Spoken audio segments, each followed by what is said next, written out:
wabarakatuh. Perkenalkan, nama saya Dian Lestari dari Fakultas Kesehatan Masyarakat Prodi Ilmu Gizi angkatan tahun 2019 dari kelompok 8. Nah, di sini saya akan menjelaskan mengenai analisis pemeriksaan glukosa. Tetap disimak. Menurut Jojo Dibroto pada tahun 2003 bahwasanya di dalam darah terdapat zat glukosa. Nah, glukosa ini gunanya untuk dibakar agar mendapatkan kalori atau energi.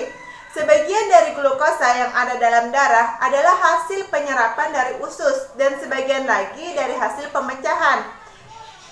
Dari hasil pemecahan simpanan energi dalam jaringan. Nah, glukosa yang ada di usus berasal dari glukosa yang kita makan atau bisa juga dari hasil pemecahan zat tepung yang kita makan seperti nasi, ubi, jagung, kentang, dan lainnya. Ketika kita melakukan pemeriksaan kadar glukosa darah, ada beberapa jenis dan metodenya. Jenis dari pemeriksaan glukosa darah yaitu pertama, glukosa darah puasa, kedua, glukosa darah sewaktu, dan ketiga, glukosa darah 2 jam PP. Glukosa darah puasa merupakan sebuah pemeriksaan yang dilakukan oleh pasien yang harus berpuasa 10-14 jam, di mana hal ini untuk memastikan agar hasil pemeriksaan tidak dipengaruhi oleh konsumsi makanan terakhir dan dapat diinterpretasikan dengan benar oleh dokter.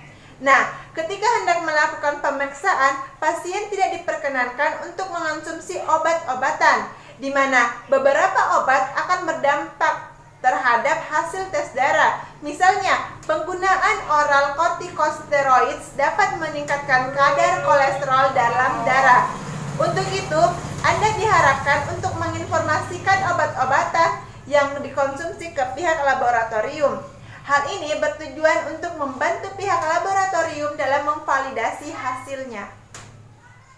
Glukosa darah sewaktu. Nah, pemeriksaan ini dilakukan pada pasien tanpa perlu memperhatikan waktu terakhir pasien makan, di mana tes ini dapat dilakukan untuk memantau kadar gula darah penderita diabetes atau untuk menilai tinggi rendahnya kadar gula darah orang yang sedang lemas atau pingsan.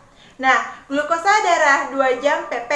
Pemeriksaan ini sukar sekali distandarisasikan karena makanan yang dimakan baik jenis maupun jumlahnya sukar disamakan dan juga sukar diawasi dalam tenggang waktu 2 jam.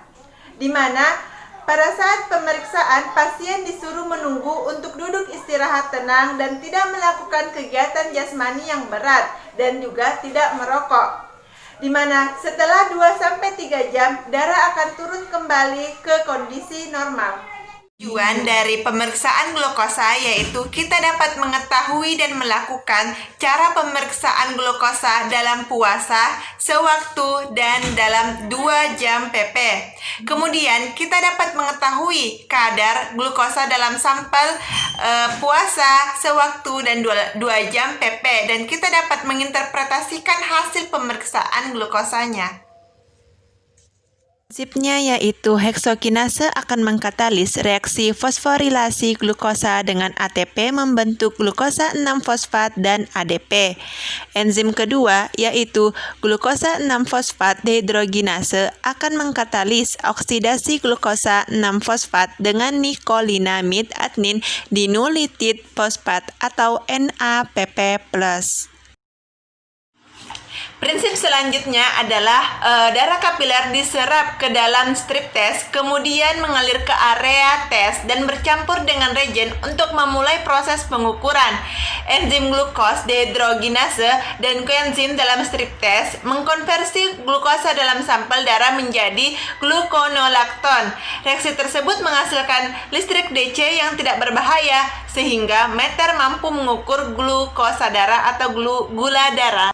Adapun alat dan bahannya alatnya yaitu lancet dan alat glukosameter. Nah, bahannya yaitu sampel whole blood atau darah kapiler, jarum, strip, kapas alkohol, dan handscon serta wadah limbah infeksius. Nah, adapun persiapan dari si pasien yaitu pasien pertama yaitu pemeriksaan glukosa darah puasa, yaitu pasien dipuasakan selama 8-12 jam sebelum tes. Kemudian, semua obat dihentikan terlebih dahulu. Bila ada obat yang harus diberikan, ditulis pada formulir permintaan tes. Kemudian pasien yang kedua yaitu glukosa darah 2 pp, yaitu persiapannya itu pengambilan sampel darah dilakukan 2 jam sesudah makan setelah pengambilan glukosa darah puasa. Kemudian glukosa darah sewaktu, yaitu tidak ada persiapan khusus pada pasien. Persiapan sampel. Nah, tidak ada persiapan khusus yang dilakukan dalam persiapan sampel. Pengambilan sampel sebaiknya di pagi hari karena adanya variasi diurnal. Pada sore hari, glukosa darah lebih rendah sehingga banyak kasus diabetes mellitus yang tidak terdiagnosis. Adapun cara kerjanya yaitu pertama, alat glukosameter disiapkan. Kedua, jarum dimasukkan ke dalam lancet dan dipilih nomor pada lancet sesuai ketebalan kulit pasien. Ketiga, chip khusus untuk pemeriksaan glukosa dimasukkan pada alat glukosameter pada tempatnya sesuai alat glukosameter. Keempat, strip dimasukkan pada tempatnya sesuai alat glukosameter. Kelima, jari kedua, ketiga, dan keempat pasien dibersihkan menggunakan kapas alkohol lalu dibiarkan mengering. Kemudian, darah kapiler diambil dengan menggunakan lancet yang ditusuk pada jari kedua, ketiga, dan keempat pasien. Kenapa sih harus darah kapiler? Karena lebih memudahkan pada pasien diabetes mellitus dalam mengontrol kadar glukosa darah mereka setiap saat. Kemudian lebih mudah diambil. Rasa sakit yang diderita oleh pasien itu lebih sedikit dan darah yang digunakan juga jumlahnya sedikit. Kemudian, sampel darah kapiler dimasukkan ke dalam strip dengan cara ditempelkan pada bagian khusus pada strip yang menyerap darah. Kemudian, hasil pengukuran kadar glukosa darah akan ditampilkan pada layar. Kemudian, strip dicabut dari alat glukosameter. Jarum dibuang dari lancet. Interpretasi hasil pada tes glukosa darah sewaktu yang bukan menderita diabetes mellitus berkisar kurang dari 90 mg per desiliter, yang belum pasti diabetes mellitus berkisar 90 sampai dengan 199 mg per desiliter, yang menderita diabetes mellitus berkisar lebih dari sama dengan 200 mg per desiliter.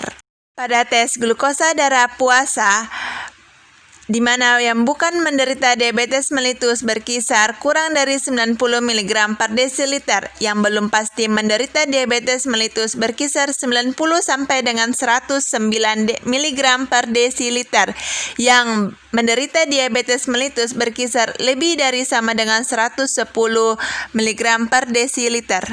Pada tes glukosa darah 2 jam pp, yang bukan menderita diabetes mellitus berkisar kurang dari 120 mg per desiliter, yang belum pasti diabetes mellitus berkisar 120 sampai dengan 200 mg per desiliter, yang menderita diabetes mellitus berkisar lebih dari 200 mg per desiliter.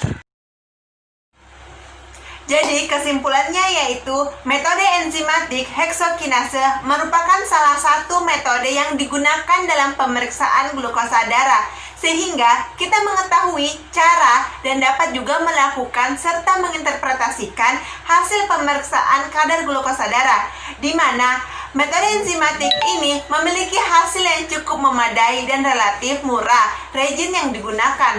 Akan tetapi, hasil pemeriksaan akan lebih rendah apabila bilirubin dan glutathione menghambat reaksi karena zat-zat tersebut akan berkompetisi dengan kromogen yang bereaksi dengan hidrogen peroksida. Nah, pada uji ini menggunakan sampel glukosa darah puasa, sewaktu, dan 2 jam pp. Itulah tadi kesimpulan yang dapat saya sampaikan.